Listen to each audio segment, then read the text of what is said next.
Le 10 janvier dernier, Sylvain Tesson a publié son nouveau livre avec les faits. L'écrivain, qui ne fait pas l'unanimité en raison de ses positions jugées par certains réactionnaires, est ce soir l'invité de l'émission 7 à 8 sur TF1. Dans son portrait mené par Audrey Crespo-Mara, Sylvain Tesson revient sur son terrible accident qui l'a défiguré. Son terrible accident, Sylvain Tesson en a déjà parlé à de multiples reprises. Ce dimanche soir, sur TF1, l'écrivain de 51 ans se confiera une nouvelle fois sur ce terrible jour du 20 août 2014 au cours duquel l'amoureux des mômes et explorateur et adepte de l'escalade tombe du toit d'un chalet à Chamonix, Haute-Savoie, après une soirée fort arrosée. Sa chute est extrêmement grave puisqu'elle est d'une hauteur de 10 mètres.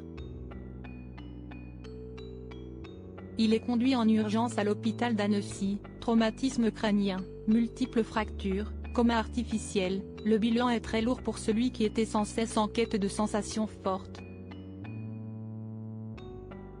Sylvain Tesson obligé de vivre un autre visage invité dans 7 à 8 ce soir, dans le portrait d'Audrey Crespo-Mara, Sylvain Tesson revient sur son accident et les séquelles qui en ont été la conséquence. Après un mois de coma, il se réveille. J'ai la tête de travers, comme peut-être vous vous en apercevez, le visage disgracieux. Et puis du métal dans le dos, du métal dans l'œil. Je suis cloué de partout, confie-t-il dans un premier temps à Audrey Crespo-Mara, comme on le découvre dans l'extrait déjà mis en ligne sur les réseaux sociaux de 7 à 8.